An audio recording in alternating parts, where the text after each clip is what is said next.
आज के इस सेशन में आप सभी लोगों का स्वागत है। जैसा कि आपको पता है, हमने क्लास 11th की एनसीईआरटी एग्जाम्पलर की जो सीरीज है वो हमने स्टार्ट कर रखी है। आज एक इम्पोर्टेंट टॉपिक के बारे में हम डिस्कस करेंगे और वो टॉपिक है, जैसा कि आप देख पा रहे हैं स्क्रीन पे, उस टॉपिक का नाम है ऊष्मागतिकी। थर्मोडायनेमिक थोड़ा सा जटिलतम टॉपिक होता है। इसके लगभग लगभग 50 क्वेश्चंस हैं, 62 क्वेश्चंस हैं, वो हम इस वीडियो में डिस्कस करेंगे। तो इस वीडियो में पहली बात तो ये देख लो भाई आप कि लगभग लगभग आप पेन और कॉफी लेके बैठे हैं इस वीडियो में, अगर आपको ये कुछ करना है, अगर आपको एक्चुअलिटी में ही पढ़ाई करनी है और थर्मो के सारे क्वेश्चंस आपको करने हैं, तो आप वीडियो को अंत तक देखें और प्लीज लाइक कमेंट और शेयर जरूर करें आप।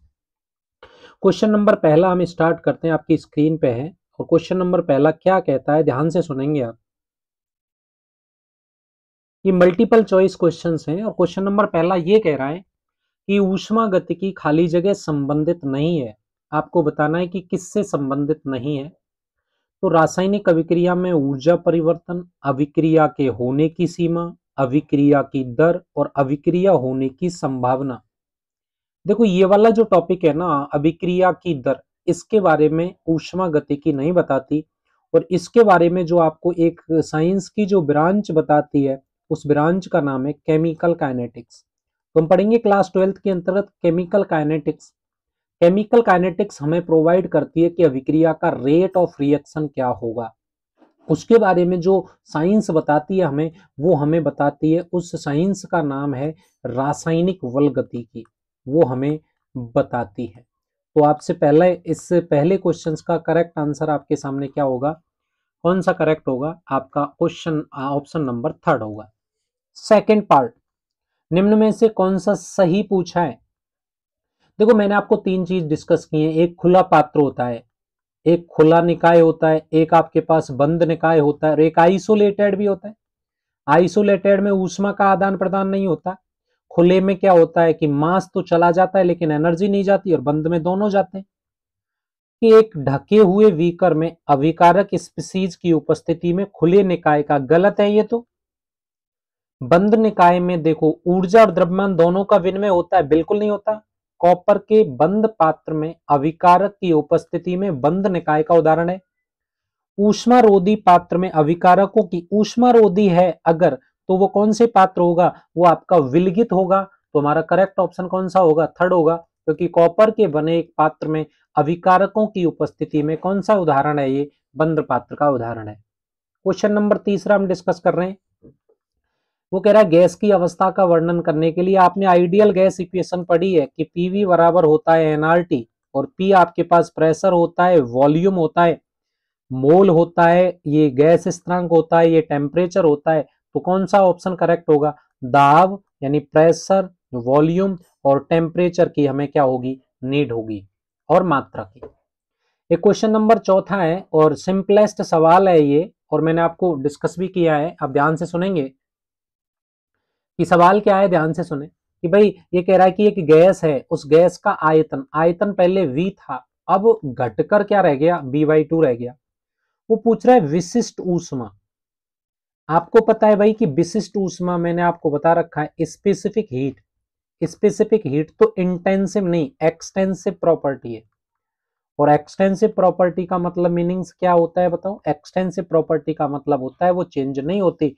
तो गैस का आयतन घट रहा है क्योंकि ये इंटेंसिव प्रॉपर्टी है, जबकि विशिष्ट ऊष्मा एक विस्तीर्ण गुणधर्म है, और विस्तीर्ण गुणधर्म चेंज नहीं होगा, जितना है उतना ही रहेगा। तो इसका जो करेक्ट आंसर है वो देखेंगे हम।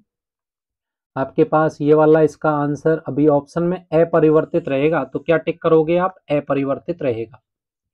क्वेश्चन नंबर आपका 5 देखो, बहुत अच्छा सवाल है और थोड़ा कंसेप्चुअल भी है। एक ऊष्मा रासायनिक समीकरण है। देखो पहली बात तो कितने मोल का आपने दहन करवाया, ध्यान से सुनेंगे आप। 1 मोल का दहन करवा रहे हैं, इतनी एनर्जी रिलीज हो रही है। रिलीज का मतलब आपको पता है साइन नेगेटिव आएगा, यानी कौन सी अभिक्रिया होगी आपके पास? ये ऊष्मा क्षेपी अभिक्रिया होगी।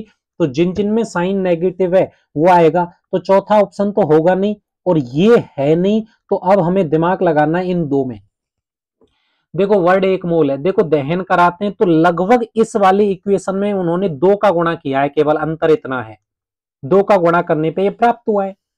ठीक है, तो लेकिन आपको पता है 1 मोल, तो 1 मोल के लिए 1 मोल एक ही है ना यहाँ वर्ड, तो कौन सा करेक्ट ऑप्शन होगा? तीसरे नंबर का ये सी का मतलब होता है एंथैल्पी ऑफ कंबस्टन कितनी? 2658.0 किलो जूल और मोल इनवर्स। जरा इंपॉर्टेंट सवाल था भाई साहब, बहुत इंपॉर्टेंट सवाल है। और क्वेश्चन नंबर 6 तो और भी मजेदार है कि एक निश्चित ताप पर मैथेन बनने के लिए, तो देखो ध्यान से भाई, मैथेन अगर मुझे बनाना होगा तो गैस होगी मैथेन, किससे मिलके बनेगा? कार्बन लेना पड़ेगा सॉलिड में, और आपको क्या लेनी पड़ेगी? हाइड्रोजन लेनी पड़ेगी, और हाइड्रोजन आपके पास H2 की फॉर्म में होता है, तो हमने सॉलिड कर लिया, ये गैस हो गया। अब मैं अगर इसके लिए डेल्टा एनजी की वैल्यू निकालता हूं तो प्रोडक्ट में से किसके घटा देंगे हम? रिएक्टेंट घटा देंगे। तो अगर प्रोडक्ट कितने हैं आपके पास? एक है।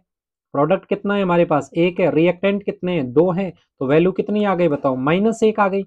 आपको पता लग गया ना कि डेल्टा एनजी की वैल्यू कैसी आई है? बताओ, नेगेटिव आई है। आपने एक रिलेशन पढ़ा है कि डेल्टा एच बराबर क्या होता है? आपको पता है डेल्टा यू प्लस डेल्टा एनजीआरटी होता है। अब आपको पता है ये नेगेटिव आ गया, तो वैल्यू ज्यादा किसकी होने वाली है? डेल्टा एच की तो ज्यादा होने वाली है। इसका मतलब डेल्टा एच है और हमारे पास डेल्टा यू है, तो वैल्यू ज्यादा किसकी होने वाली है? बताओ, डेल्टा यू की होने वाली है। तो यू वाले की ज्यादा होगी फॉर्मेशन एंथैल्पी, यानी ऑप्शन नंबर कौन सा होगा इसका? सेकंड होगा। क्वेश्चन नंबर 7 है। तो पहली बात तो रुद्धोष्म है, तो आप समझ लें कि भाई रुद्धोष्म के लिए Q बराबर 0। निर्वात है, निर्वात के लिए फ्री एक्सपेंशन है, और फ्री एक्सपेंशन के लिए W बराबर क्या है? 0। तो रुद्धोष्म ऊष्मा का अंतरण नहीं हो गया किसी आदर्श गैस के लिए, तो देखो Q बराबर 0, W बराबर 0, Q0 ये ऑप्शन कट गया, Q0 W0 ये ऑप्शन कट गया, दो ऑप्शन रह गए। आदर्श गैस में कोई भी अंतर आणविक आकर्षण बल नहीं होता, आप भी देख लो इस चीज के लिए। इसका मतलब आपके पास क्या आ गया कि डेल्टा ई बराबर क्या होता है? Q प्लस W है, और कार्य 0 है, तो डेल्टा ई बराबर क्या हो गया? Q, और Q भी 0 है। 0 है तो डेल्टा ई भी क्या होगा? 0 होगा। और डेल्टा ई 0 होगा तो आपका पता है कब 0 होगा? जब टेम्परेचर सेम होगा, यानी टेम्परेचर डेल्टा टी बराबर क्या होगा? 0, क्योंकि टी और ई एक दूसरे पे डिपेंड करते हैं, इसलिए ऑप्शन नंबर कौन सा हो जाएगा आपका? थर्ड ऑप्शन हो जाएगा। क्वेश्चन नंबर आपके हो गया। अगला क्वेश्चन देखो, अच्छा सवाल था ये, और इतना बड़ा सवाल था, वो हम इसको 1 सेकंड में खत्म कर देंगे। कि क्वेश्चन क्या था पहले ध्यान से सुन लेंगे। कि ये वर्ड कर रहा है कि भाई ये है, ठीक है। देखो दो वर्ड है, अब मैं आपको ज्यादा इस क्वेश्चन की बात नहीं करूंगा, एक तो उत्क्रमणीय एक अनुत्क्रमणीय। संपीड़न की बात कर रहा है, तो रिवर्सिबल संपीड़न है और रिवर्सिबल ई और अनुत्क्रमणीय है। मैंने आपको समझा रखा है कि दोनों में से किस में कार्य ज्यादा होगा। मैंने दोनों ही वर्ड आपके सामने रखे, बाद में हम लास्ट वीडियो में दिखा भी देंगे। कंप्रेशन में अनुत्क्रमणीय में ज्यादा होगा, तो ऑप्शन नंबर कौन सा होगा आपका? ये तीसरा होगा।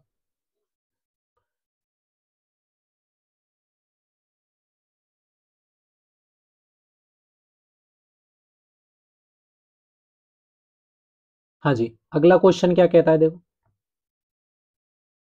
क्वेश्चन नंबर अच्छा सवाल था, ये हो गया। क्वेश्चन नंबर 9 देखो आप, 9 और 10 दोनों देखते हैं, अच्छे से समझो इनको लेकर, है ना। कोई भी इशू है तो आप बात कर सकते हैं। देखो क्वेश्चन नंबर 9 क्या कहता है। एंट्रोपी परिवर्तन का फॉर्मूला आप जानते हो कि भाई डेल्टा एच बराबर क्या होता है? Q reversible divided by T होता है, ये तो आप जानते हो अच्छे से। कि कांच है, कांच के बीकर में जल जमता है, तो पहले जल रहा होगा, जल की कौन सी स्टेट है? लिक्विड है, और जल किस में वर्म गया हो गया? बर्फ में, और बर्फ का मतलब किस में? सॉलिड में। तो एंट्रोपी तो घट रही है, बोलो घट रही है ना। लेकिन किसकी घट रही है एंट्रोपी? सिस्टम की घट रही है। लेकिन सराउंडिंग की एंट्रोपी तो बढ़ रही है ना। तो मेरा पहली बात है कि सिस्टम की एंट्रोपी घटेगी, तो ये बढ़ने वाले ऑप्शन तो काट दो आप, तीनों हो सकते। जब सिस्टम की घट रही है तो ब्रह्मांड परिवेश की बढ़ेगी, तो ऑप्शन नंबर कौन सा हो जाएगा यहाँ पे? तीसरे नंबर का ऑप्शन करेक्ट हो जाएगा 9th वाले में, कि सिस्टम की घट रही है और इस वाले की बढ़ रही है। कौन सा हो जाएगा? तीसरा। क्या इसकी भी घट रही है, इसकी सेम रहेगी क्या? नहीं, इसकी घट रही, इसकी बढ़ रही है, इसकी घट रही, इसकी ना। क्वेश्चन नंबर 10 देखो, अच्छा सवाल था भाई। मैं आपको डायरेक्ट समझा रहा हूं, आप अच्छे से ध्यान दो। पहली बात तो समझो इस चीज को कि हम कैसे समझा रहे हैं। ऊष्मा रासायनिक समीकरण पूछ रहा है, कुछ आपको रिलेशन बताने हैं इनमें, कुछ नहीं करना। मैं आप अगर आपकी अगर ये हो ना, तो मैं इन दोनों समीकरणों को ऐड कर दूं, तो ऐड करने पे क्या होगा? देखो ये CO से CO गया, तो ये क्या बच गया, जब मैं इन दोनों को ऐड किया तो क्या बच गया पता है, कार्बन ग्रेफाइट बच गया, एक और एक मिला के क्या हो गया, हाफ O2 हो गया, और क्या हो गया आपके पास CO2 हो गया। तो ये क्या हो गया, एक्स है और ये वाई, ये दोनों ऐड किए तो मेरे पास डेल्टा HR इस टोटल रिएक्शन का कितना हो गया, एक्स प्लस और क्या हो गया वाई। कौन सा ऑप्शन करेक्ट है, और ये क्या है एक्स है, नहीं नहीं वाई प्लस जेड हो गया, कितना हो गया वाई प्लस जेड हो गया, और ये किसके बराबर है एक्स के, तो एक्स बराबर क्या हो गया वाई प्लस में आपके क्या हो गया ये जेड हो गया। बोलो समझ में आई कि नहीं आई, तो कौन सा ऑप्शन हो जाएगा, एक्स बराबर वाई प्लस जेड हो जाएगा, ऑप्शन नंबर। सेम सवाल यहां था और यहां थोड़ा सा समझने वाला पॉइंट था, आप ध्यान से सुनेंगे कि एक अभिक्रिया है अपने पास ये वाली, वो ऐसे कह रहा है कि देखो यहां बॉन्ड बन रहा है तो एनर्जी रिलीज हो रही है, लेकिन यहां H और H के मध्य बॉन्ड है, यहां H और H के मध्य बॉन्ड है, इस बॉन्ड को हमें ब्रेक करना होगा। अगर इस वाले बॉन्ड को हमें ब्रेक करना है, इस वाले बॉन्ड को ब्रेक करना है तो एनर्जी देनी पड़ेगी, तो यहां ज्यादा एनर्जी रिलीज होगी ना, ये स्टेबल है, पहले इसको तोड़ना पड़ेगा फिर बॉन्ड बनेगा, तो कुछ एनर्जी यहाँ काम आ रही है ना, तो ज्यादा कौन है बताओ, एक्स ज्यादा होगा किससे, वाई से। ये बात समझ में आई कि नहीं आई, तो एक्स इज ग्रेटर देन क्या होगा वाई। आपसे पूछ रहा है कि आपसे पूछा है इसमें कि तत्वों की मानक अवस्था में एंथैल्पी क्या होती है, शून्य होती है, तो यौगिक के विचलन की एंथैल्पी मानक अवस्था में, उसके यौगिक की विचलन की एंथैल्पी आपको पता होनी चाहिए क्या होती है, मानक अवस्था में यौगिक की विचलन की एंथैल्पी क्या होती है आपको पता होना चाहिए। विचलन की एंथैल्पी मैंने आपको दो चीज बताई थी और आपने पढ़ा भी है कि भाई विचलन की एंथैल्पी एक तो जीरो होती है और एक क्या हो सकती है, वो नेगेटिव हो सकती है, यानी जीरो यानी पॉजिटिव भी हो सकती है और वैल्यू क्या हो सकती है नेगेटिव भी हो सकती है। ऑप्शन नंबर कौन सा आएगा, थर्ड। क्वेश्चन नंबर अपने पास कौन सा क्वेश्चन है, क्वेश्चन नंबर 13, ऊर्ध्वपातन। ऊर्ध्वपातन क्या होता है भाई, सॉलिड से किस में बदल जाए, गैस में, ठीक है, और इधर आ जाए तो ये क्या होता है, फ्यूजन होता है, सॉलिड से गैस में और गैस से वापस में। एक तो होता है वाष्पन की एंथैल्पी और एक होता है गल रहा है संगलन की एंथैल्पी, तो ठोस गल रहा है ना, तो एक दो चीज होती है, एक तो इसके अंतर्गत क्या होता है फ्यूजन होता है और एक क्या होता है आपके पास वेपोराइजेशन होता है, तो दोनों की जो मिला के बराबर होती है उसे बोलते हैं हम कौन सी, ऊर्ध्वपातन एंथैल्पी। अच्छा सवाल है 14वां, कि करेक्ट नहीं है, देखो मैं डायरेक्ट बता रहा हूं कि भाई डेल्टा जी बराबर जीरो और डेल्टा जी बराबर क्या होता है आपके पास पॉजिटिव है और डेल्टा जी बराबर आपके पास क्या होता है नेगेटिव है। तो आप सुनो ध्यान से, अगर ये पॉजिटिव है तो प्रक्रम कैसा होगा, अस्वतः होगा, यानी नॉन स्पॉन्टेनियस होगा, और ये कैसा होगा, स्वतः होगा। तो ये वाला ऑप्शन देख लो आप, स्वतः के लिए क्या धनात्मक होगा क्या, तो कौन सा ऑप्शन है यही, तो ये गलत, यही नहीं है, बाकी तो सब ठीक है। क्वेश्चन नंबर अगर हम बात करते हैं आपके सामने, क्वेश्चन नंबर है 15वां, एक से अधिक विकल्प सही हो सकते हैं, ऊष्मागतिकी मुख्य रूप से संबंधित होती है। देखो भाई आप सुन लें अच्छे से कि ऊष्मागतिकी किस किस से संबंधित हो सकती है, तो ध्यान से सुनेंगे भाई आपके पास।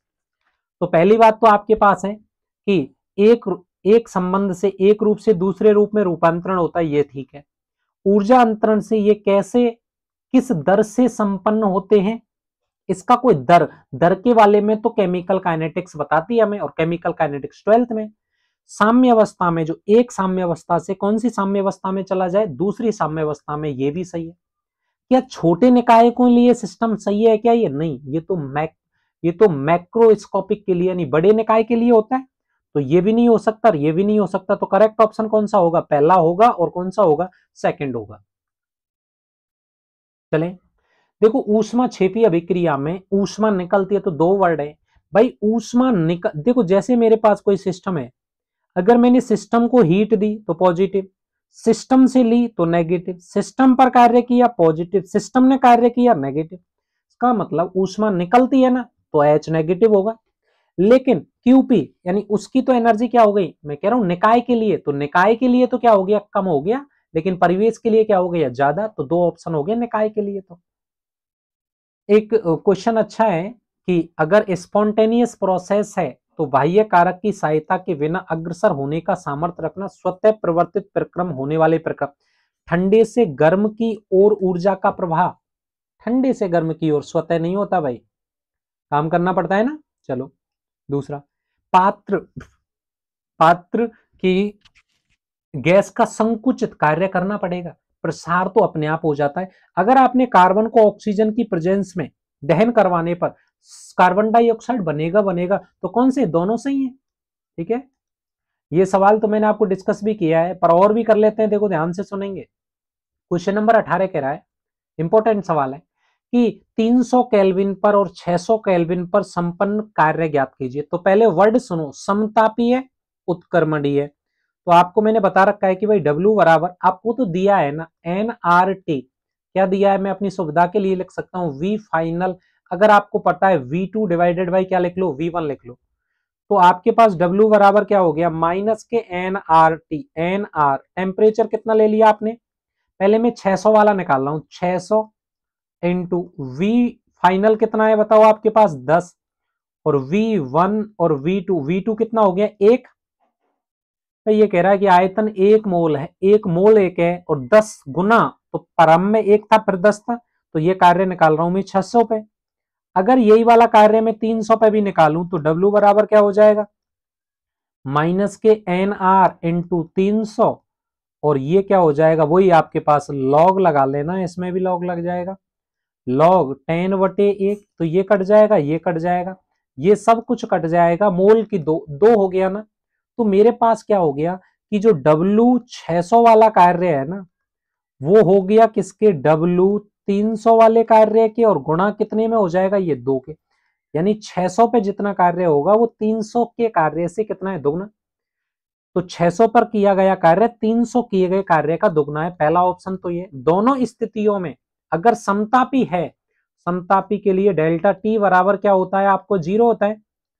समतापी के लिए डेल्टा टी बराबर 0 होता है, तो डेल्टा टी बराबर 0 है, तो डेल्टा ई बराबर 0, या मैं कह सकता हूं डेल्टा यू बराबर भी कितना होगा, 0। ये ऑप्शन हो गया, सिंपलेस्ट क्वेश्चन था ये। आपके पास क्वेश्चन नंबर आपके पास 19 देखो, वो कह रहा है कि जिंक प्लस O2 बराबर ZnO, इतनी एनर्जी निकल रही है। तो देखो ध्यान से आप समझेंगे, देखो ऑप्शन से होगा, एक तो ये ऊर्जा निकलती है, करेक्ट ऑप्शन है। क्या अवशोषण होता है क्या, नहीं होता। देखो 2 मोल जिंक की एंथैल्पी, ZnO की एंथैल्पी जिंक के 2 मोल ऑक्सीजन के 1 मोल की कुल एंथैल्पी से 693.8 किलो जूल कम है। ये बात बिल्कुल करेक्ट है, कमी तो है भाई, इतनी एनर्जी निकल गई, तो इसकी तो बराबर करने के लिए प्लस करना पड़ेगा ना, तो ये सही है। 2 मोल ZnO अधिक नहीं होगी, ये वाले की एंथैल्पी कम है। किससे कम है, 2 जिंक से और 1 ऑक्सीजन से। तो कौन कौन से ऑप्शन होंगे, पहला और दूसरा। फिर भी आपको कोई समस्या है तो आप बता सकते हो। क्वेश्चन नंबर हम बात करते हैं आपके पास 20, बड़ा अच्छा सवाल है सर। अब समझना इन सवालों को आप बेसिकली, देखो कैसे करेंगे। क्वेश्चन है कि भाई 18 ग्राम जल था, और इस 18 ग्राम जल को आपने क्या किया, 18 ग्राम जो जल था ना, मैं यही करा रहा हूं, आपके पास 18 ग्राम जल है, टेम्परेचर इतना दिया है, प्रेशर इतना दिया है, इसमें इतना एंथैल्पी परिवर्तन होता है। वो कह रहा है कि 2 मोल कर दें। अरे जल ग्राम में, जल के मोल निकाल लो यहीं पे, ग्राम में मात्र 18, और इसका अणु भार भी कितना आ गया 18, तो कितना मोल आ गया 1 मोल। यानी 18 ग्राम की बोले, या वो कह के क्वेश्चन को 1 मोल की बोले, तो बात तो दोनों की क्या आ रही है, बराबर आ रही है। जब 1 मोल के लिए एनर्जी 40.79 निकल रही है, तो 2 के लिए कितनी निकलेगी, आप गुणा कर लो सिंपलेस्ट, और कमेंट करके हमें बता दें कि ये आंसर आएगा। बोलो समस्या है क्या, 20 हो गया। 21, 1 मोल एसीटोन के वाष्पन के लिए 1 मोल जल के वाष्पन की अपेक्षा कम ऊर्जा की आवश्यकता है। तो वाष्पन की एंथैल्पी अधिक किसकी होगी भाई, एक तो एसीटोन लिया आपने, एक जल लिया। एसीटोन तो जल्दी वाष्प में बदल गया, और जल लेट में वाष्प में बदल रहा है, तो जल के लिए एनर्जी क्या देनी पड़ रही है, हमें ज्यादा देनी पड़ रही है, तो इसकी वाष्पन की ऊर्जा क्या है, ज्यादा। बताओ कोई समस्या। 22 क्या कह रहा है, अच्छा सवाल है कि मानक मोलर एंथैल्पी और अभिक्रिया की एंथैल्पी का एक विशिष्ट उदाहरण है, क्या ये दोनों समान होंगे। भाई देखो, मुझे अगर कैल्शियम कार्बोनेट अगर मुझे बनाना है, तो कैल्शियम कार्बोनेट बनाने के लिए मुझे किससे बनाना होगा, एक तो कैल्शियम से बनाना होगा, एक मुझे कार्बन से बनाना होगा, और एक मुझे किससे बनाना होगा, ऑक्सीजन से बनाना होगा। तब मैं कहूंगा ये इसकी डेल्टा H फॉर्मेशन होगा। क्या ये दोनों बराबर, ये फॉर्मेशन है क्या, ये फॉर्मेशन नहीं है, क्यों? क्योंकि ये इससे मिलके बना है। ये रिएक्शन एंथैल्पी जरूर हो सकती है, अभिक्रिया की एंथैल्पी जरूर हो सकती है, लेकिन ये मानक विरचन एंथैल्पी नहीं होगी, क्योंकि भाई मानक विरचन जो एंथैल्पी है ना, मानक विरचन एंथैल्पी ये नहीं हो सकती। क्यों नहीं हो सकती? क्योंकि मानक विरचन एंथैल्पी पता है आपको कहां से प्राप्त होती है? मानक विरचन एंथैल्पी उसके सबसे स्थायी अवयवी तत्वों से जो मिलके जो बनता है ना, वो मानक विरचन एंथैल्पी होती है। लेकिन यहाँ तो स्थायी नहीं है, कैल्शियम कार्बोनेट गलत है, क्योंकि कैल्शियम मिलता है और क्या मिल जाता है हमें? ऑक्सीजन। बताइए कोई समस्या हो तो। क्वेश्चन नंबर अगला बात करेंगे।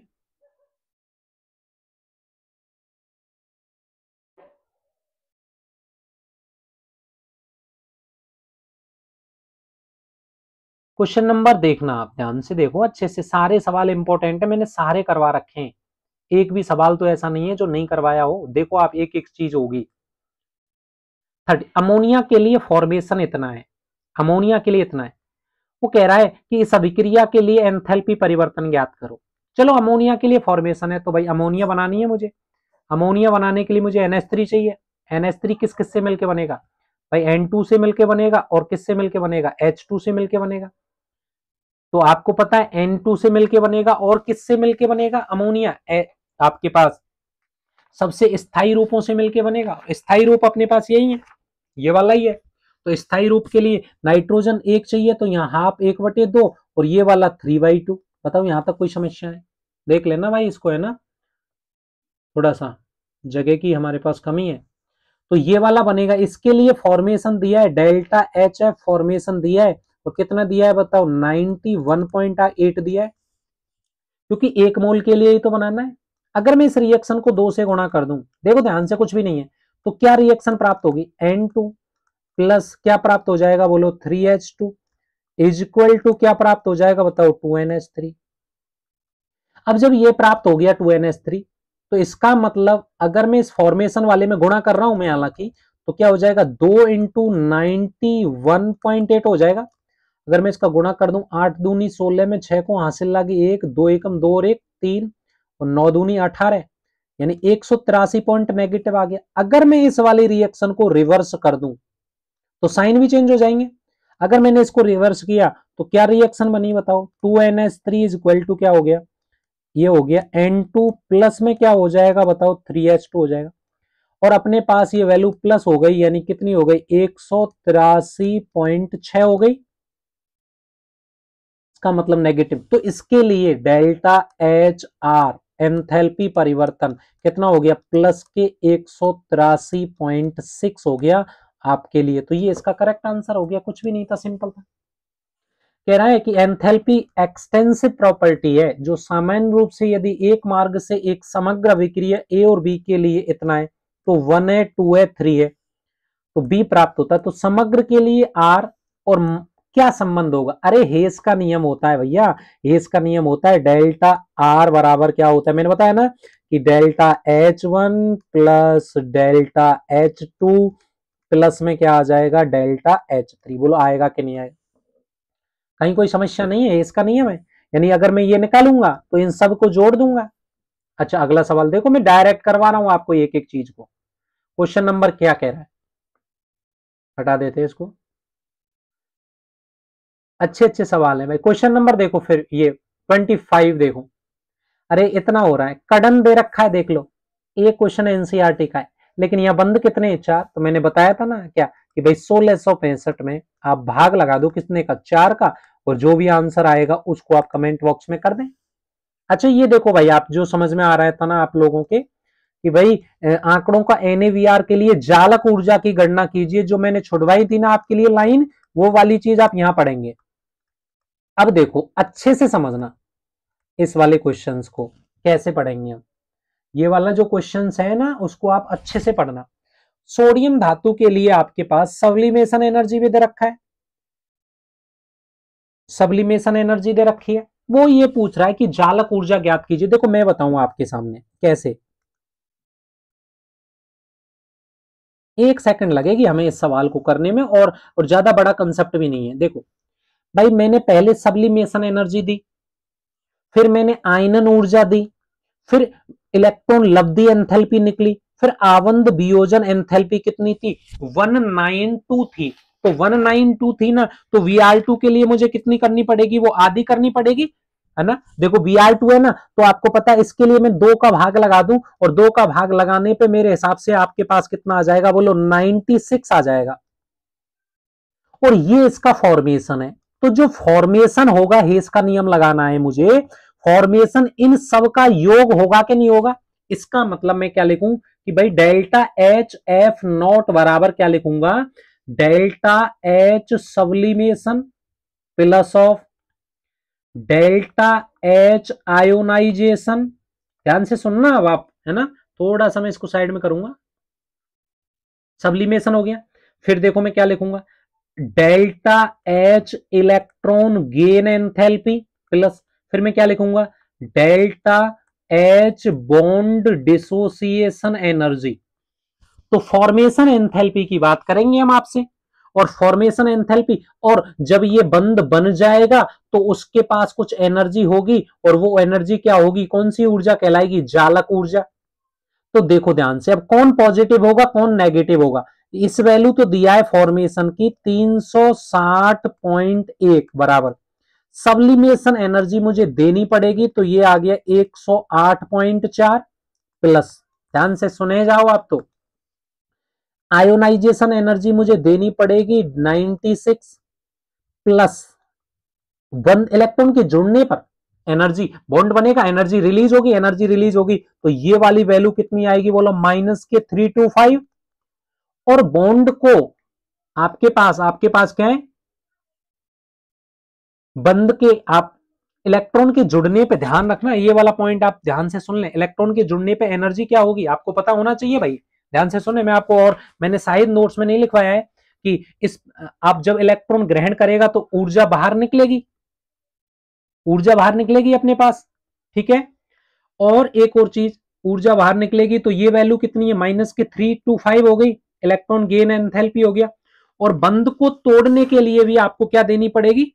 एनर्जी देनी पड़ेगी, और एनर्जी देनी पड़ेगी तो क्या हो जाएगा? Bond dissociation energy 96।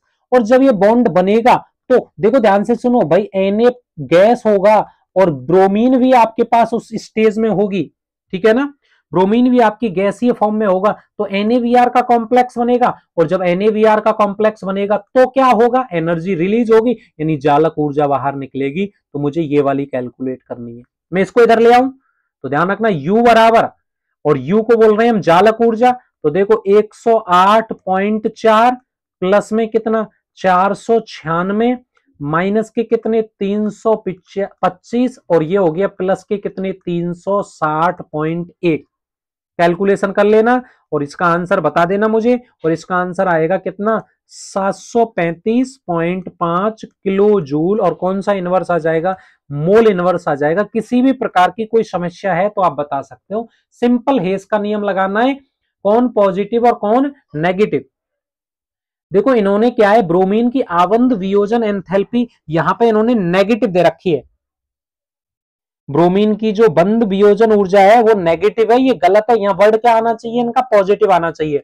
और पॉजिटिव का मतलब बॉन्ड को तोड़ने के लिए हमें एनर्जी देनी पड़ती है, बॉन्ड को तोड़ने के लिए हमें एनर्जी देनी पड़ती है। 26 का देख लेते हैं, और ये प्लस का इतना ही आंसर आएगा, नहीं तो गड़बड़ आ जाएगा। किसी भी प्रकार की कोई भी समस्या है तो आप बता सकते हैं। बहुत इंपॉर्टेंट सवाल है भाई ये, गजब सवाल। अगला क्वेश्चन 27 क्या कहता है कि दो गैसों के मिश्रण के लिए डेल्टा एच 0 है, क्या इन गैसों का बंद पात्र में परस्पर विसरण द्वारा स्वतः प्रवर्तित प्रक्रम होगा? अब आपके पास डेल्टा एच 0 है, उसका कोई मतलब नहीं है कि स्वतः होगा कि नहीं होगा। स्वतः के लिए तो हमें एक कारक चाहिए, और वो कारक कौन सा चाहिए आपके पास? एनर्जी फैक्टर है ना, तो रैंडमनेस बढ़ती है। जैसे भी है कि इन गैसों को बंद पात्र में परस्पर विसरण द्वारा प्रक्रम है या नहीं है।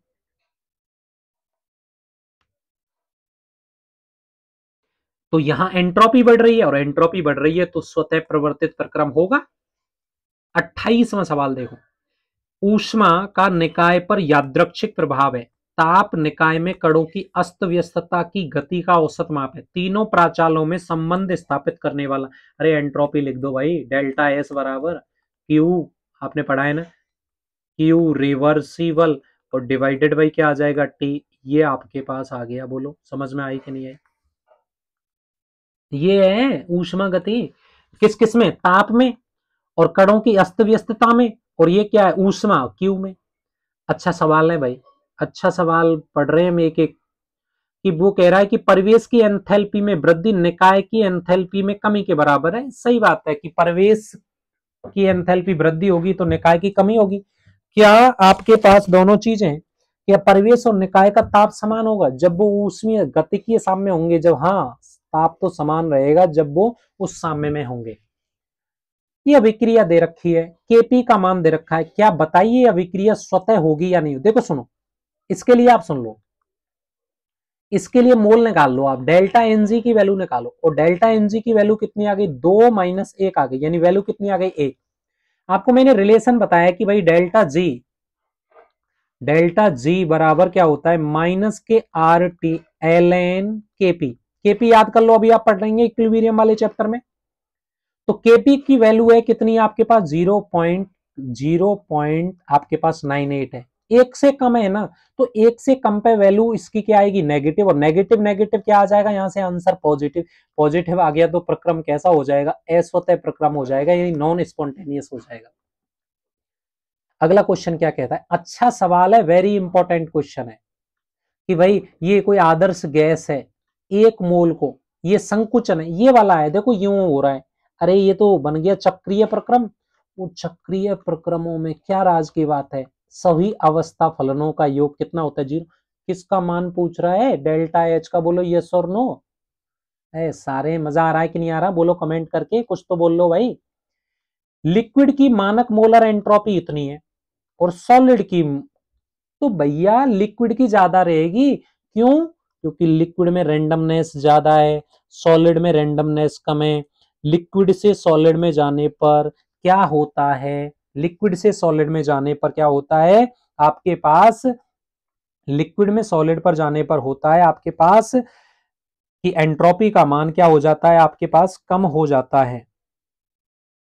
एंट्रोपी का मान क्या हो जाता है आपके पास, कम हो जाता है। इसका मतलब क्या होगा, लिक्विड की मानक molar entropy 70 joule kelvin inverse mole inverse है, तो H2O के लिए मानक molar entropy 70 kilo joule kelvin है। तो किसकी ज्यादा होगी, लिक्विड वाले की ज्यादा होगी, और आपके पास किसकी कम होगी, सॉलिड वाले की एंट्रोपी क्या होगी, कम होगी। ठीक है ना। 33 देखो आप, निम्नलिखित में से अवस्था फलनों और पथ फलनों की पहचान कीजिए। तो मैं इसके लिए तो आपको ट्रिक बताऊंगा और आप उसी को याद रखें।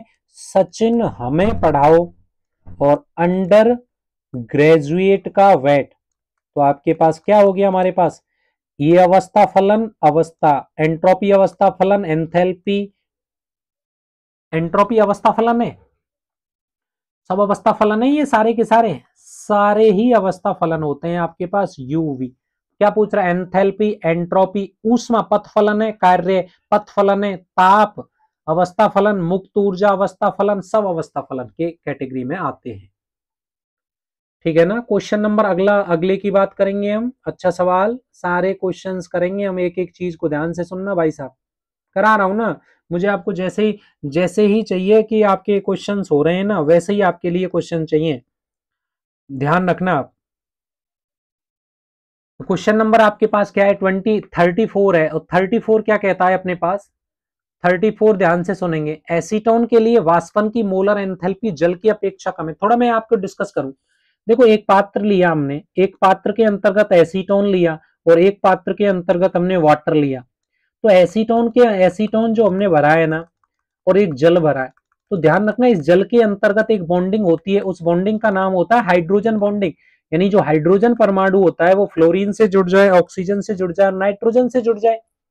तो जब बॉन्डिंग हो जाएगी तो यहां से अणु वाष्प में परिवर्तित नहीं होंगे, और जब वाष्प में परिवर्तित नहीं होंगे ना, तो क्या होगा, अणु वाष्प में परिवर्तित नहीं होंगे, और वाष्प में परिवर्तित नहीं होंगे तो क्या होगा, एनर्जी ज्यादा देनी पड़ेगी। तो वाष्पन की एंथैल्पी ज्यादा किसकी होती है, जल की ज्यादा होती है, बजाय किसके, आपके एसीटोन के।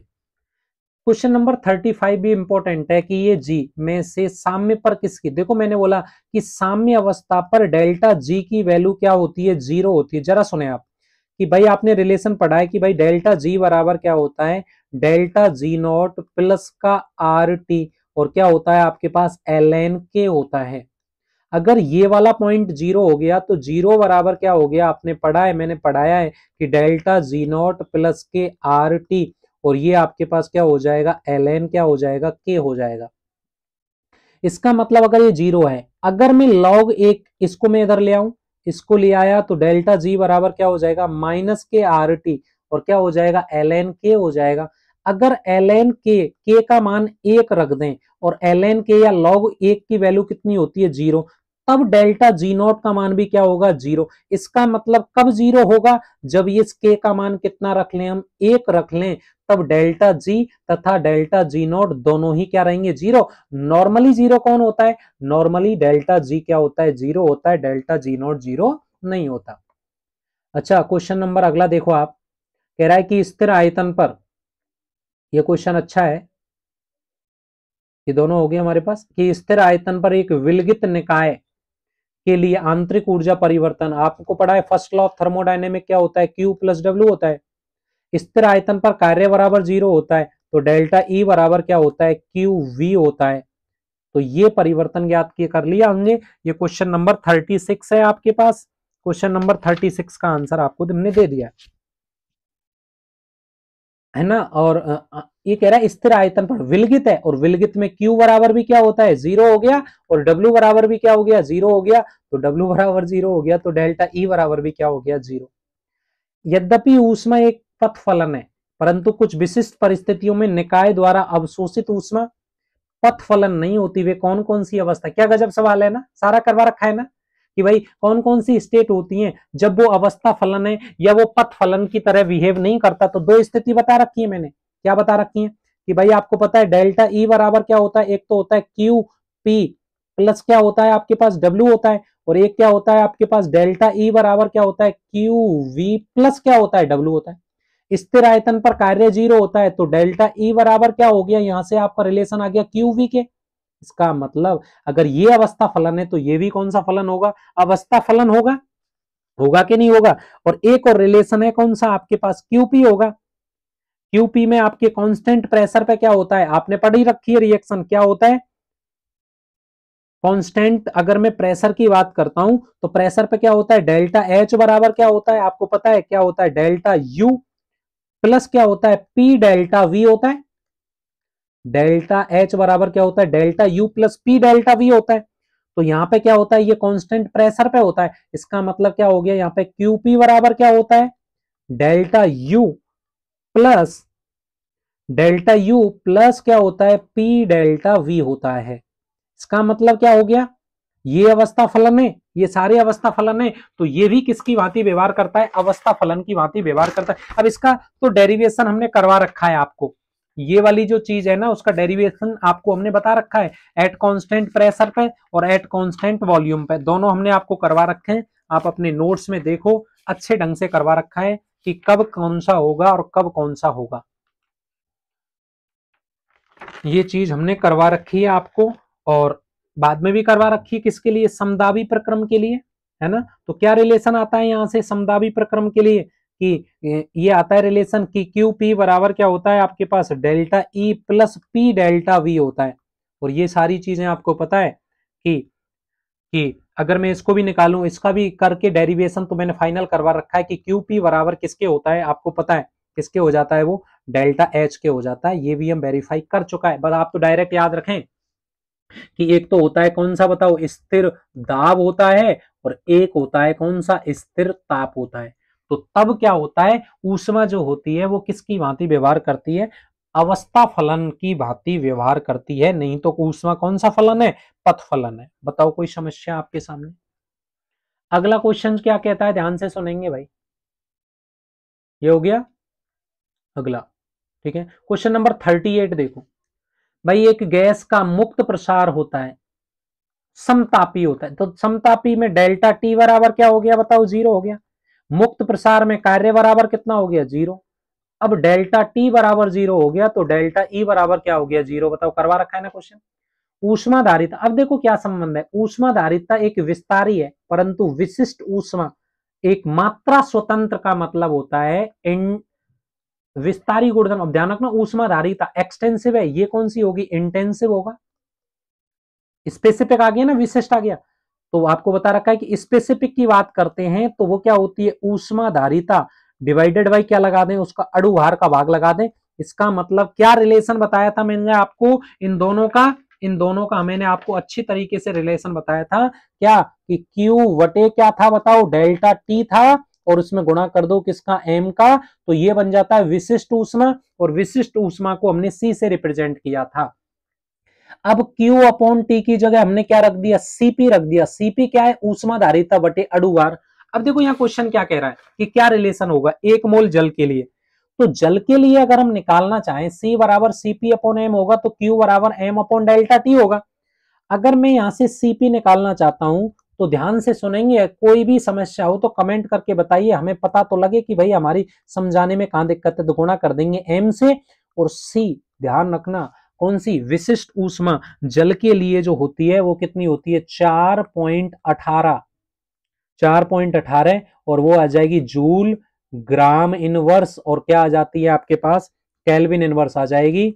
और गुणा कर देंगे कितने से, जल का अणुभार 18, और 18 को करेंगे 18 ग्राम, और कौन सा इनवर्स, मोल इनवर्स, ग्राम से ग्राम कट जाएगा, और इसके कैलकुलेशन करेंगे तो आएगा लगभग 70.5। तो इसका मतलब जूल आ जाएगा और केल्विन आ जाएगा, और कौन सा इनवर्स आ जाएगा बताओ, मोल इनवर्स आ जाएगा। और वही हमें देखना था, क्यों, क्योंकि विशिष्ट जो ऊष्मा है उसका मात्रक आपके पास क्या था यहाँ, ये आपके पास क्या आ जाएगा, आंसर में क्या आ जाएगा, जूल केल्विन मोल इनवर्स आ जाएगा। और वो कितने मोल की बात कर रहा था, वो 1 मोल की ही हमसे क्या कर रहा था, बात कर रहा था। ये रहा रिलेशन, कितने मोल के लिए, 1। क्वेश्चन नंबर क्या है देखो अगला, क्वेश्चन नंबर कुछ भी नहीं है अगला। अब हम बात कर रहे हैं क्वेश्चन नंबर 40 की। क्वेश्चन नंबर 40 कह रहा है कि U प्लस पीवी है, अंतर ज्ञात कर सकते हैं। एक आदर्श गैस के लिए सीपी और सीवी के मध्य अंतर ज्ञात कीजिए। देखो सीपी और सीवी के मध्य अंतर, अब आपके पास अंतर ज्ञात कीजिए। तो भाई सीपी माइनस सीवी बराबर क्या होता है, आर। कौन सा समीकरण लगता है, मेयर समीकरण लगता है। कितने मोल हैं, 10। तो सीपी और सीवी का अंतर 1 मोल के लिए होता है, लेकिन 10 मोल के लिए सीपी माइनस सीवी बराबर क्या हो जाएगा, एनआर हो जाएगा। तो एन कितना मोल है, 10, और उसका मान कितना होता है, 8.314। तो गुणा कर देंगे तो कितना हो जाएगा, 83 पॉइंट क्या हो जाएगा, 14 हो जाएगा। यह सिंपलेस्ट है। वो कह रहा है कि 1 ग्राम ग्रेफाइट के दहन से 20.7 किलो जूल ऊष्मा निकलती है। तो मोलर एंट्रोपी परिवर्तन, अरे भाई 1 ग्राम ग्रेफाइट के दहन से कितनी निकलती है, इतनी एनर्जी बाहर निकलती है 1 ग्राम से। तो आपके पास ग्रेफाइट में कार्बन होता है, तो सिंपल चूंकि इसलिए लगा दो कि भाई 1 ग्राम से कितनी निकल रही है, 20.7 किलो जूल निकल रही है। तो 1 ग्राम से तो 12 ग्राम होता है ना, कार्बन का अणुभार कितना होता है, 12 से कितनी होगी, 20.7 डिवाइडेड बाई 1, गुणा कर देंगे 12 से, और दोनों का गुणा करेंगे तो आंसर आप निकाल लेंगे। ऊष्मा उत्पन्न होती है, इसका मतलब क्या हो गया, डेल्टा एच की वैल्यू आप देख लेना। क्या करवाया था, ग्रेफाइट का दहन करवाया तो एनर्जी निकलेगी। पूछ रहा है चिन्ह का भी महत्व बताओ, तो साइन क्या लगाओगे आप, माइनस लगाओगे कि नहीं लगाओगे। भाई माइनस क्यों लगा रहे हैं, क्योंकि माइनस इसलिए लगा रहे हैं, क्यों, क्योंकि यहां से क्या हो रही है, ऊष्मा बाहर निकल रही है। ये प्रक्रम कौन सा होगा आपका, ऊष्मा छेपी प्रक्रम होगा। क्वेश्चन नंबर अगला, अच्छा सवाल है भाई, सारे सवाल आप कर लेना भाई, देखो मेहनत कर रहा हूं मैं आपके लिए इतनी। ये कह रहा है कि आवंद वियोजन एंथैल्पी है ना, तो आवंद वियोजन एंथैल्पी में अगर एंथैल्पी परिवर्तन आपको निकालना है, डेल्टा एच निकालना है, तो समेशन कर देना किसका, enthalpy of reactant minus summation कर देना enthalpy of product. Enthalpy of reactant में देखो एक है, इन दोनों को जोड़ दो। इसके लिए कितना आपको पता है कि 435 प्लस ऑफ 192 है ना, और माइनस कर दो कितना, 2 गुणा 368। इन दोनों का गुणा कर लो, इन दोनों को जोड़ेंगे तो हमने तो कर रखा है कैलकुलेशन, गुणा करके तो आंसर आपके पास मेरे हिसाब से, इनको जोड़ लो, 5 और 2 कितना, 7, 9 और 3 12 में 2 को 1 लगा, 4 और 1 5 और 1 कितना हो गया 6, माइनस के 8 दूनी 16 में 6 को 1, 6 दूनी 12 और 1 13 में 3 को हासिल 1, 3 दूनी 6 और 1 7। तो ये आगे ये वैल्यू ज्यादा है तो इसको घटा देंगे तो लगभग आंसर आएगा कितना माइनस के 10। आंसर किस में आएगा किलो जूल, और कौन सा इनवर्स आएगा मोल इनवर्स। क्वेश्चन नंबर देखो अगला 43 में क्या कहता है, ये भी क्योंकि इसलिए से हो जाएगा कि वाष्पन की एंथैल्पी इतनी है कि 284 के लिए कितना होगा, तो ये 1 मोल की दे रखी है तो चूंकि इसलिए लगाओ ना कि भाई इतने ग्राम जब लेते हैं तो कितनी वाष्पन की एंथैल्पी की नीड होगी 30.5। तो अगर 1 लेते हैं तो कितना लेंगे बताओ 30.5 डिवाइडेड बाई कितना आ जाएगा 154 आ जाएगा। तो कितना दे रखा है क्वेश्चन में 284 लेंगे तो कितना हो जाएगा बोलो 30.5 डिवाइडेड बाई कितना आ जाएगा 154 और बराबर गुणा में कितना आ जाएगा 284, और ये वाला आपके पास गुणा करके आप आंसर निकाल लेंगे। आंसर कमेंट में करके बताओगे ना आप तो अच्छे बच्चे हो। बताओ यहां तक कोई समस्या है क्या, ये हो गया ये हो गया। अब क्वेश्चन नंबर देखो ये वाला क्वेश्चन नंबर क्या है कि भाई ये कह रहा है कि लिक्विड के लिए फॉर्मेशन देखो तो विरचन पूछ रहा है। अब देखो इसमें क्या है, इसमें आप 2 का भाग लगा दो तो H2 plus half O2 is equal to क्या हो जाएगा H2 हो जाएगा। 2 का भाग लगाया ना, और शायद ये इसकी फॉर्मेशन की एंथैल्पी भी है क्योंकि H2O किससे बनता होगा H2 से और किससे O से। तो इसका मतलब सीधा सा ये ना कि माइनस के 572 डिवाइडेड बाई क्या कर दूंगा मैं 2 कर दूंगा, और इसका आंसर आ जाएगा माइनस के 286। मात्रक जरूर देख लेना कौन सा किलो जूल और कौन सा इनवर्स हो जाएगा मोल इनवर्स। क्वेश्चन नंबर 45, एक सिलेंडर में बंद आदर्श गैस को स्थिर एट कांस्टेंट प्रेशर पे संपीड़ित किया गया है, तो किया गया कार्य क्या होगा W बराबर क्या होगा माइनस के P एक्सटर्नल डेल्टा B होगा। पूछ रहा है ग्राफ द्वारा समझाइए। भाई साहब मैंने आपको ग्राफ बना रखा है एट कांस्टेंट प्रेशर पे, एट कांस्टेंट प्रेशर पे ये वाला ही ग्राफ बनाया था मैंने कि आपके पास यहां से स्टार्ट होता है यूं और ये आपके पास यहां जाके फिनिश होता है। ये वाला ग्राफ हम लास्ट में आपको दिखा भी देंगे। ये वाला एट कांस्टेंट प्रेशर आपने इतना किया था, यहां से ऐसे ऐसे आया था, तो हमने ये वाला एरिया लिया था किसके लिए अनुत्क्रमणीय प्रक्रम के लिए। जब संपीड़न के समय दाब में परिवर्तन अपरिमित चरणों में किया जाए तो आप आदर्श गैस के लिए किए गए कार्य की गणना। अपरिमित का मतलब कौन सा हो गया भाई उत्क्रमणीय हो गया। और उत्क्रमणीय के लिए ऐसा वाला ग्राफ था कि नहीं था पहले बताओ मुझे। ये वाला कौन सा वाला ये वाला, और इस वाले ग्राफ के लिए हमने कौन सा भाग लिया था छायांकित भाग लिया था ये वाला। ये हमने कार्य ज्ञात की थी तो उत्क्रमणीय में कार्य ज्यादा प्राप्त हुआ था बजाय किसके अनुत्क्रमणीय, और वो भी किसमें प्रसारण में एक्सपेंशन में। बोलो समझ में आई कि नहीं आई। क्वेश्चन नंबर आपके पास आ रहा है सर, क्वेश्चन नंबर है 47। 47 कह रहा है कि भाई कि छत भूमि से छत की ओर, अरे ये भूमि है ये छत है यहां, अरे रुक जा भाई चलो ध्यान से सुनना भाई, टाइम लगता है इनमें, आप कमेंट भी नहीं करते हो कुछ भी नहीं करते हो। ये यहाँ भूमि है और ये छत है, अगर मैंने यहां भेजा तो इसको तो एनर्जी मुझे देनी पड़ गई ना, तो इसकी तो एनर्जी बढ़ गई ना।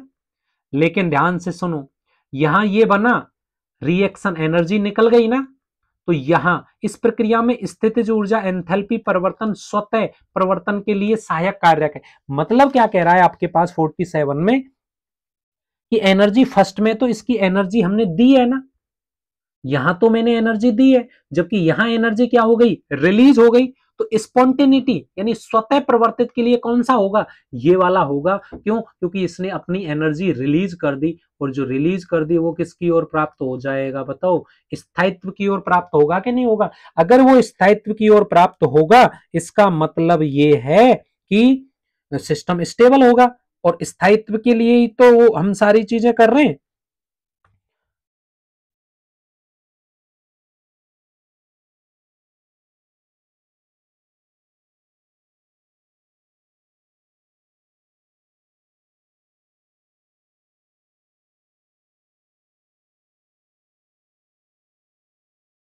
ठीक है आगे सुने अगला क्वेश्चन क्या कहता है।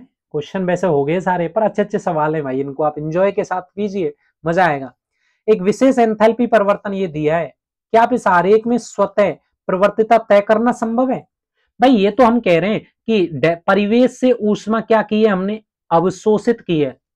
तो ये एंथैल्पी कोई एक ऐसा कारक नहीं है जिससे कि हम ये बता दें कि स्वतः होगा कि नहीं होगा। उसके लिए एक और चीज चाहिए, और वो चीज क्या चाहिए, हमें एंट्रोपी चाहिए। एंट्रोपी से हमें पता लग जाएगा कि वो प्रक्रम क्या होगा, स्वतः होगा या अस्वतः होगा।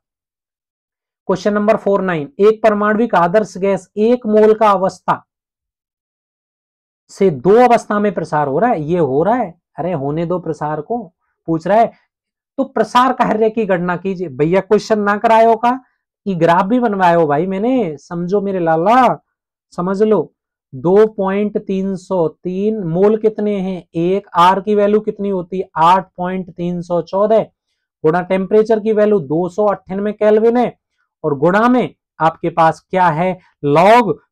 अब प्रेशर है ना, ध्यान रखना क्या अवस्था से कर रखा है, तो प्रेशर दिया है, प्रेशर V2/V1, तो P1 अपॉन P2, तो P1 देख लो कितना है आपके पास, 2 है, ये 1 है, log 2 का मान 0.3010। आप कार्य निकाल के हमें क्या करेंगे सर, कमेंट कर देंगे कि हमने कितना किया है।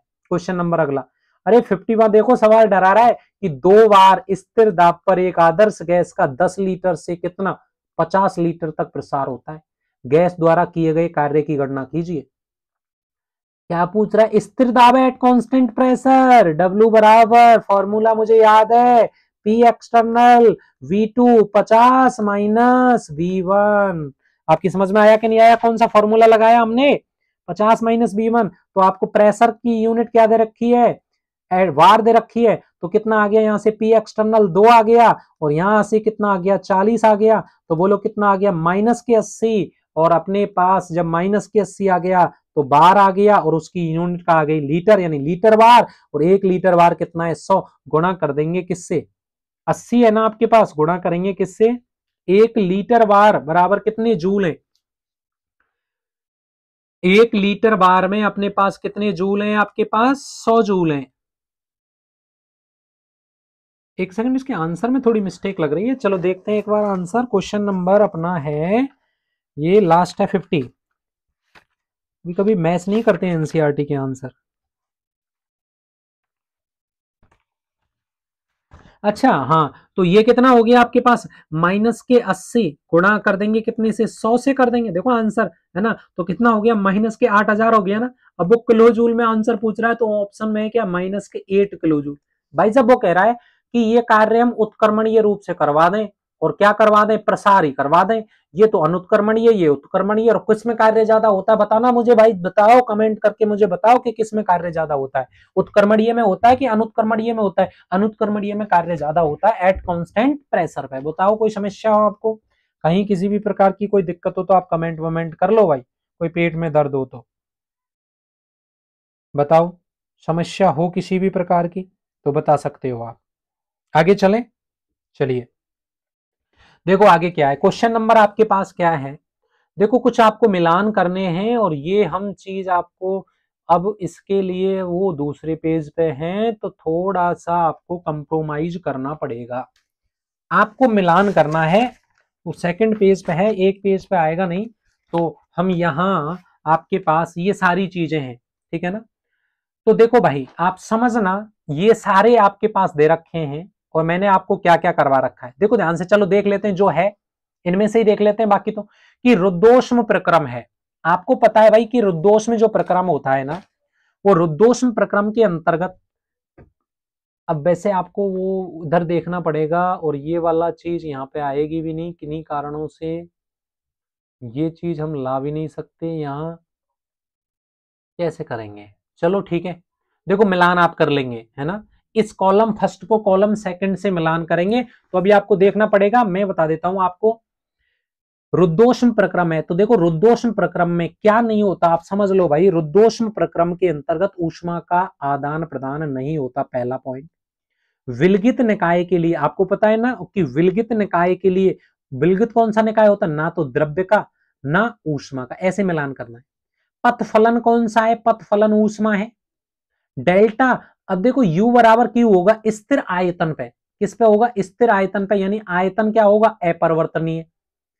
पथ फलन ये है। अवस्था फलन, अवस्था फलन आपको याद होना चाहिए भाई, अवस्था फलन तो उधर आ जाएगा, अवस्था फलन आगे एंट्रोपी दे रखा है तो वहां मैच होगा। ऊर्जा संरक्षण का नियम ऊष्मागतिकी का प्रथम नियम है। उत्क्रमणीय प्रक्रम, उत्क्रमणीय प्रक्रम क्या होता है आपको पता होना चाहिए भाई, कि उत्क्रमणीय प्रक्रम जो होता है, उत्क्रमणीय प्रक्रम में आप देख लो भाई, ये भी आप देख लो, उत्क्रमणीय प्रक्रम में क्या होता है, तो ये वाला पॉइंट आएगा इसमें कि ये रहा, देखो उत्क्रमणीय प्रक्रम इसमें संपन्न होता है, ये अवस्था फलन है ना। आगे देखो, आगे है मुक्त प्रसार में ये कार्य बराबर क्या होगा, 0 होगा। एंथैल्पी, अब देखो ये आपके पास क्या है, डेल्टा क्यू पी के हो गया, स्टेट प्रेशर पे हो गया। मात्रा स्वतंत्र गुणधर्म और विस्तारी एक्सटेंसिव है, ये इंटेंसिव है, तो विस्तारी गुणधर्म कौन है, विस्तारी गुणधर्म कौन है, देखो विस्तारी यानी दाब मतलब हीट, एक तो ऊष्मा और एक आपके पास pressure, specific heat, specific heat विस्तारी की नहीं, मैं पूछ रहा हूं एक्सटेंसिव प्रॉपर्टी, इंटेंसिव की, ये मात्रा स्वतंत्र है ना, कंफ्यूजन में आ जाएगा, इंटेंसिव होगा। और इंटेंसिव है विशिष्ट ऊष्मा, एक है आपके पास दाब और एक है कौन सा, हीट। जबकि विस्तारी एक्सटेंसिव प्रॉपर्टी आंतरिक ऊर्जा है और आपका एंट्रोपी है। ये वाला पॉइंट है, आप मैच कर लेंगे, पता लग जाएगा आपको। क्वेश्चन नंबर क्या कह रहा है कि एक द्रव वाष्पित होता है, वाष्प में जाता है तो एंट्रोपी बढ़ती है। कह रहा है कि सभी ताप पर स्वतः प्रवर्तित नहीं है तो डेल्टा एच धनात्मक है। अब ये ऑप्शन भी मैंने आपको एक डायग्राम बनाया है कि डेल्टा एच, तो उसके लिए भी आप देख लो सभी ताप पर, तो डेल्टा एच क्या है आपके पास, ऋणात्मक आएगा। क्यों क्यों आएगा बताओ, डेल्टा जी बराबर क्या होता है आपको पता होना चाहिए कि डेल्टा जी बराबर क्या होता है, कि आपके पास होता है delta H minus T delta S होता है। तो अगर डेल्टा जी बराबर आपके पास डेल्टा एच क्या है आपके पास पॉजिटिव है, और ये आपके पास क्या है टी है, और एस भी क्या है नेगेटिव, नेगेटिव नेगेटिव पॉजिटिव हो गया, तो टेम्परेचर का कोई रोल नहीं है, पॉजिटिव आ गया, इसका मतलब स्वतः प्रवर्तित नहीं है। आदर्श गैस का अनुत्क्रमणीय अगर प्रसार होता है तो उसके लिए एंट्रोपी कितनी होती है, 0। ये दो चीजें भाई देखो साइन करवा रखे मैंने आपको, ये रख लो आप, ये प्लस होगा ये माइनस होगा, तो ये प्लस आएगा, प्लस आएगा तो आपको पता है कौन सा ऑप्शन होगा करेक्ट। यहाँ पे आप देख लो कि अगर ये प्लस होगा और ये माइनस होगा तो आपके पास प्लस आएगा तो स्वतः प्रवर्तित नहीं है, ये नेगेटिव आएगा तो स्वतः प्रवर्तित होगा, उच्च ताप पर स्वतः प्रवर्तित नहीं है, यानी सी वाला कौन से में आएगा, दूसरे में। अगला क्वेश्चन, वाष्पन की एंट्रोपी वेपोराइजेशन वाला मैच करा दो। स्वतः प्रवर्तित प्रक्रम के लिए के, ध्यान रखना आप, इंपॉर्टेंट सवाल है, के स्वतः प्रवर्तित प्रक्रम है एक तो ये, और वाष्पन की एंट्रोपी के लिए आपका वर्ड आ जाएगा कौन सा, ये आ गया। और वाष्पन की एंट्रोपी बढ़ती है सदैव क्या होती है, धनात्मक होती है। स्वतः प्रवर्तित प्रक्रम के लिए के, स्वतः प्रवर्तित के लिए के की वैल्यू पॉजिटिव होनी चाहिए। क्रिस्टलीय ठोस अवस्था में, ठोस अवस्था में एंट्रोपी, ठोस अवस्था में एंट्रोपी घटती है। और आदर्श गैस के रुद्धोष्म प्रसार में डेल्टा यू, आदर्श गैस के डेल्टा यू बराबर क्यू प्लस डब्ल्यू।